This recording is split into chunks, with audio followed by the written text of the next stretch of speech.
कल के वीडियो के अगली कड़ी में मैं सेट सी के क्वेश्चन नंबर 11 पर आता हूँ। यह कक्षा 12वीं के बोर्ड द्वारा आयोजित परीक्षाओं में फिजिक्स के क्वेश्चन पेपर के आंसर का जिक्र हो रहा है। प्रश्न 11 में पूछा गया है, विचलन कोण से आप क्या समझते हैं? यह किन किन कारकों पर निर्भर करता है?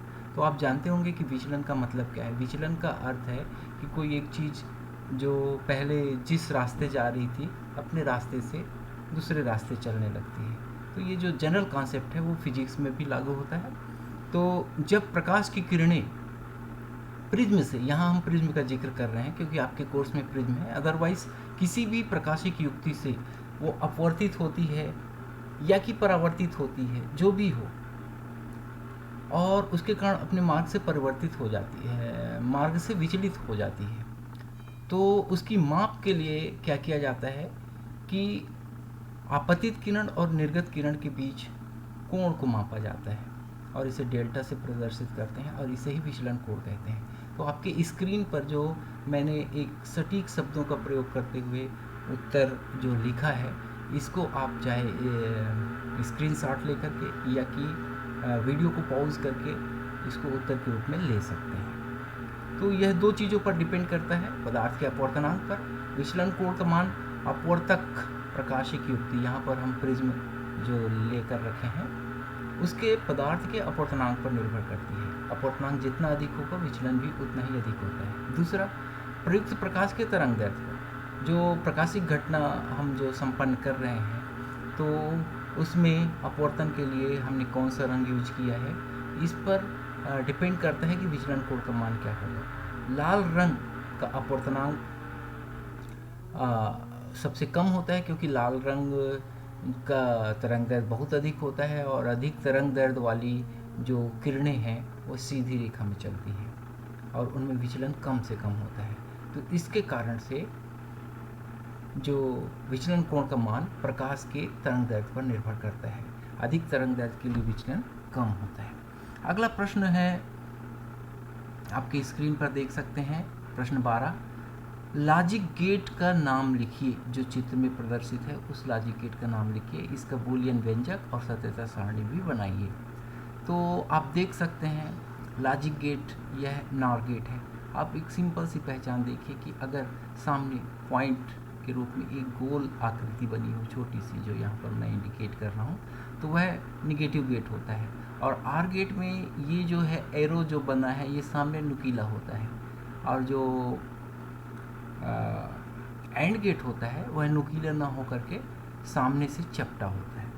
तो यह आर गेट में सामने नाट लगा है, इसलिए नार गेट है। R plus not equal to NOR. तो लॉजिक गेट का नाम आपको देना है नार गेट। इसका बूलियन व्यंजक क्या होगा? y equal to A plus B, और ऊपर में बार लगा है, ये लाइन के पैरेलल लाइन के ऊपर ओवरलैप्ड है, इसलिए आप हो सकता है इसको ध्यान न दें, लेकिन आपको ध्यान देना है a प्लस बी और उसके ऊपर एक डंडी खींचनी है a और b दोनों तक। तो y का मतलब होता है यहाँ पर आउटपुट। तो आउटपुट के रूप में a प्लस बी नॉट मिलता है, यह बूलियन व्यंजक हुआ।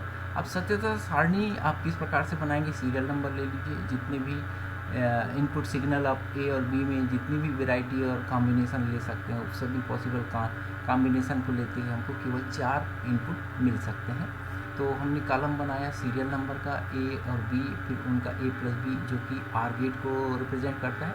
फिर आउटपुट के रूप में नार गेट के लिए हमने ए प्लस बी के ऊपर बार लगाते हुए एक कॉलम खींचा है। तो इस प्रकार सारी जो संभावनाएं हैं और उनका जो कॉम्बिनेशन है दिखाया गया है, और इसे ही सत्यता सारणी कहते हैं। तो आप ये सत्यता सारणी बना दीजिए। उसके बाद हम क्वेश्चन नंबर 13 देखते हैं।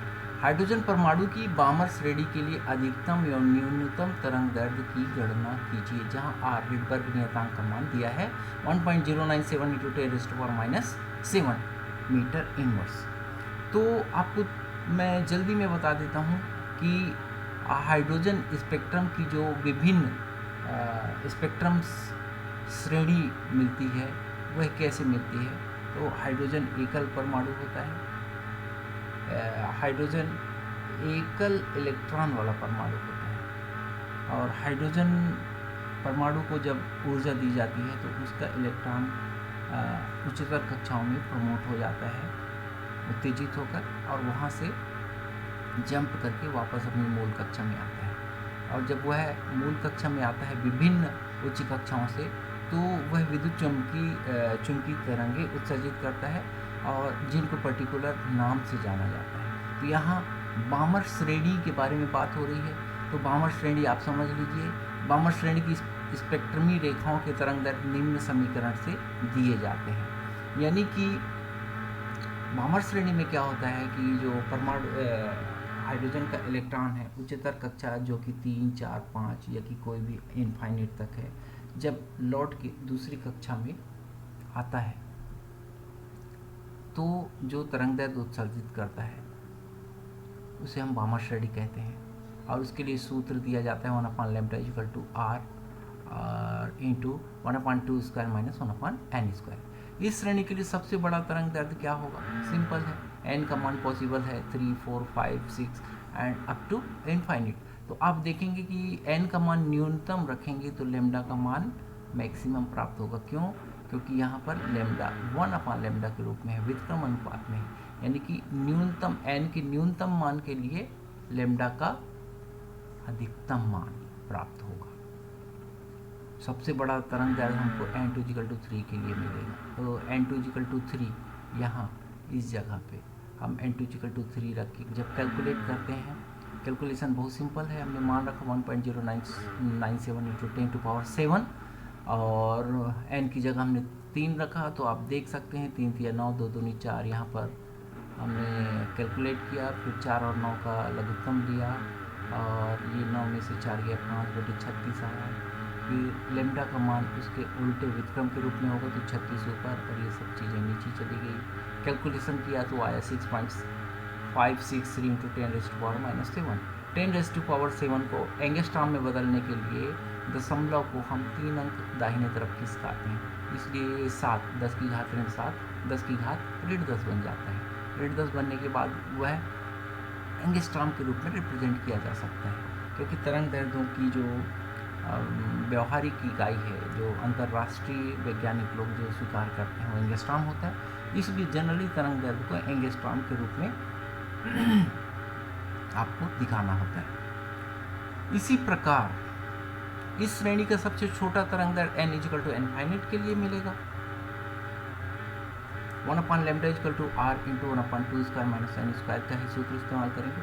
यहाँ पर देखना, मैंने जो हल किया सवाल, यहाँ जल्दबाजी में मैंने r का मान 1.097 ही लिखा था, 10⁻7 में मिस कर गया था, तो यहाँ पर नीचे मैंने इंटू के रूप में लिखा। आप अपने आंसर शीट में कृपया इसको इस प्रकार से ना लिखकर एक व्यवस्थित रूप में लिखें। और यहाँ पर हम आगे कैलकुलेट करते हैं तो 1/2² = 1/4 हुआ और n की जगह इनफाइनाइट रखी तो स्क्वायर हो गया। 1/∞ = 0 होता है तो इस सेक्शन का कोई मतलब नहीं रहता, 1/4 हो गया ये। और हमने इसको कैलकुलेट करके लिख दिया 1.097 × 10 × 1/4 × 10⁻7 हमने आखिरी में रख दिया। और जब कैलकुलेट करते हैं तो 1/λ = ये है तो λ = के लिए ये रिवर्स व्युत्क्रमित हो जाते हैं, यानी कि अंश को हर और हर को अंश में कर दी। तो इस प्रकार से जब हम कैलकुलेट करते हैं तो 4/1.097 को हम अलग से कैलकुलेट करते हैं, यानी कि 4 में 1.097 का भाग दिए तो आया 3.646 और 10 की घात 7 नीचे में है, हर में है, उसका ऊपर जब ले जाते हैं अंश में तो 10⁻7 हो जाता है। फिर लैम्डा = हमको मिला 3646, यानी कि 3646। हमने दशमलव को 3 अंक आगे खिसका दिया ताकि ये 10⁻10 के रूप में व्यक्त किया जा सके। तो ये जो कैलकुलेशन आया 3646 एंगस्ट्रॉम। तो इस प्रकार बामर श्रेणी में जो हमको मैक्सिमम तरंगदैर्घ्य मिल सकता है वो है 6563 और न्यूनतम तरंगदैर्घ्य जो मिल सकता है वो 3646। अगला प्रश्न है, नाभिकीय बल किसे कहते हैं? इसके किन्हीं 2 गुणों को लिखिए। तो नाभिकीय बल आप जानते हैं यह कूलाम बल से अलग होता है और ये नाभिकीय जो कण पाए जाते हैं नाभिक में उनके बीच में लगता है। तो नाभिक में जो हम सामान्य रूप से जानते हैं कक्षा के 12वीं के स्तर में न्यूट्रॉन प्रोटॉन और क्या होता है, ये 2 ही होते हैं और बाकी जो हैं 250-300 प्रकार के विभिन्न कण हैं, वो अभी 12वीं के सिलेबस में नहीं आता। तो जो न्यूक्लियन है वो न्यूट्रॉन और प्रोटॉन हुए, तो दो प्रोटॉनों के बीच में जो बल, प्रोटॉन प्रोटॉन के बीच में, प्रोटॉन और न्यूट्रॉन के बीच में, या कि न्यूट्रॉन और न्यूट्रॉन के बीच में जो बल लगते हैं उनको हम नाभिकीय बल कहते हैं। यानी कि नाभिकीय बल वह बल है जो न्यूक्लियनों को नाभिक के अंदर बांधे रखता है। और आपको जानना चाहिए कि नाभिकीय बल सदैव आकर्षण प्रकृति के होते हैं। हालांकि दो प्रोटॉनों के बीच में सामान्य रूप से कूलाम के हिसाब से प्रतिकर्षण का बल लगना चाहिए, लेकिन बहुत न्यून दूरी होने के कारण जो बल है वो कूलाम बल की तुलना में नाभिकीय बल ज़्यादा प्रभावी होता है और बहुत ही अधिक इसकी वैल्यू होती है। और इसी के कारण से दो प्रोटॉन एक दूसरे को प्रतिकर्षित नहीं करते बल्कि आकर्षित करते हैं, और यही नाभिकीय बल कहलाता है।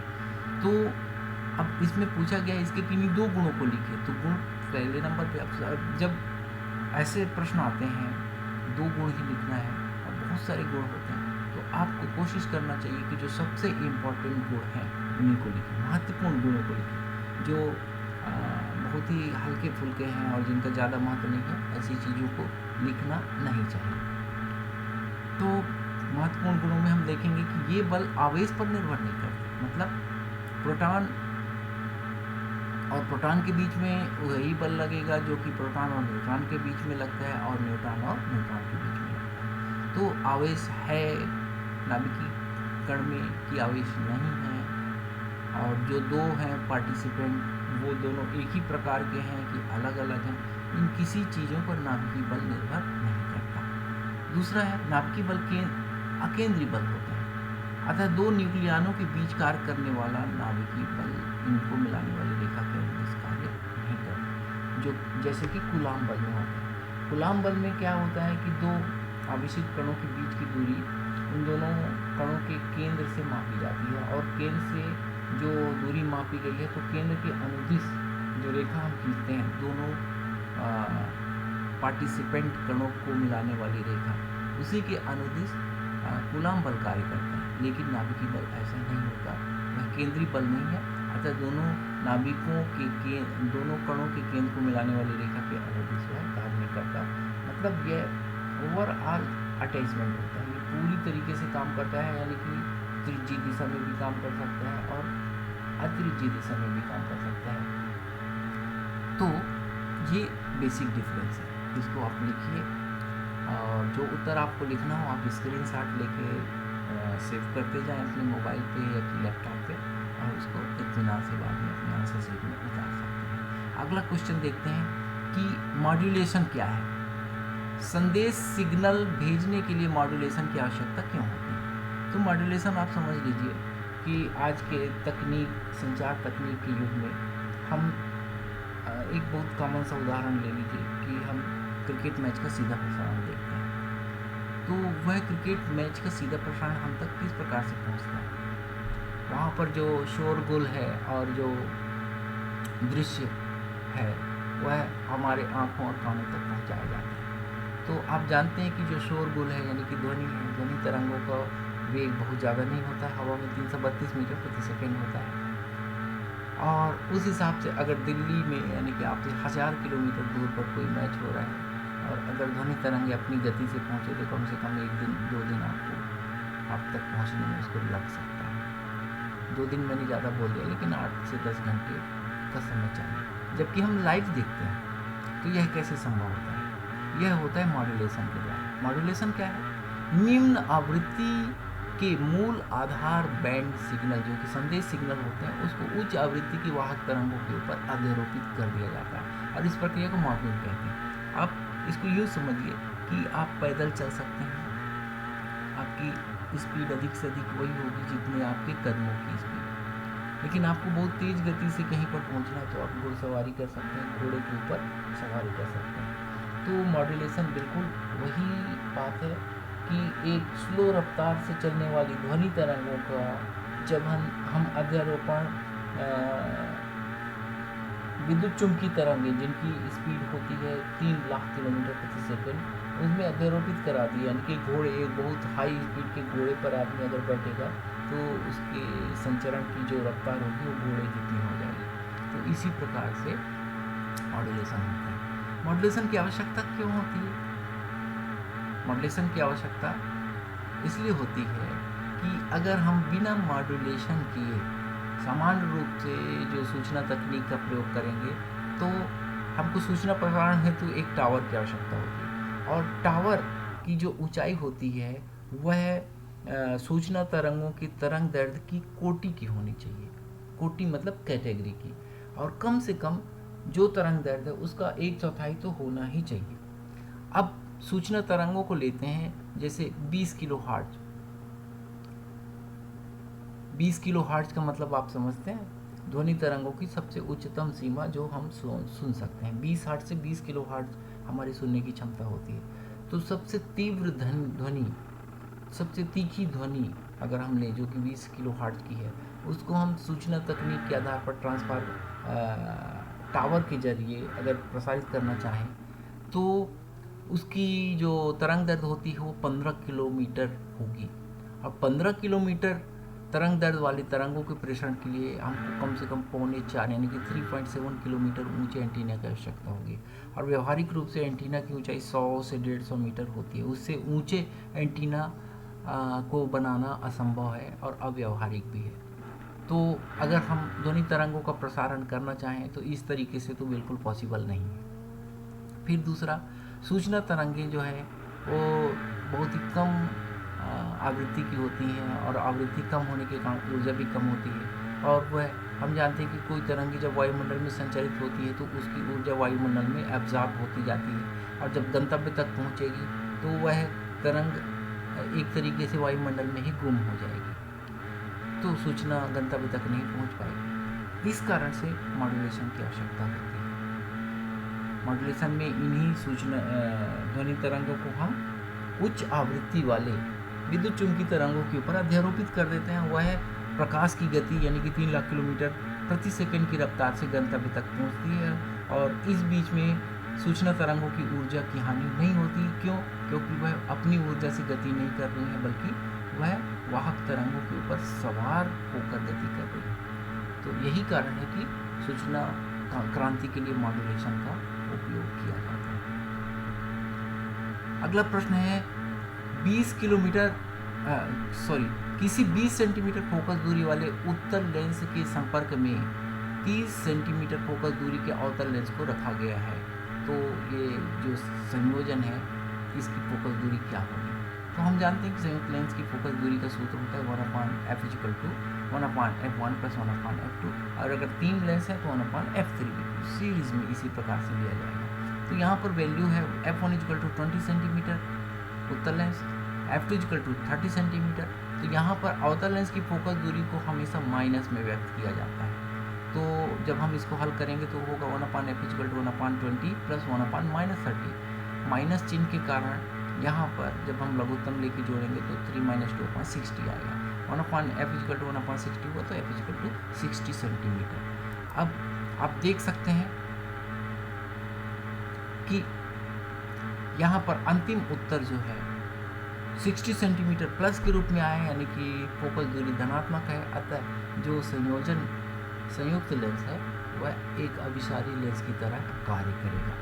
तो प्रश्न 16 तक मैंने बता दिया, और तीसरे वीडियो में मैं बाकी के प्रश्नों को एक साथ लेने की कोशिश करूँगा। मैं पहले सोच रहा था कि सारा कुछ एक ही वीडियो में दे दूँ, लेकिन क्योंकि आप लोगों के पास समय कम है, आपको 6 तारीख को अपने आंसर शीट सबमिट करने हैं, इसलिए मैंने टुकड़ों में बनाना उचित समझा कि इस बीच में आप उत्तर को लिखते जाएं और आपका काम भी बाधित ना हो। और अब अगले वीडियो में मैं कोशिश करूँगा कि पूरे प्रश्नों को कवर करूँ, और सेट बी और सी के भी वीडियो में कल निश्चित रूप से 12 बजे के आसपास डाल दूँगा। इससे ज़रूर आपको हेल्प मिलेगी। Thank you very much.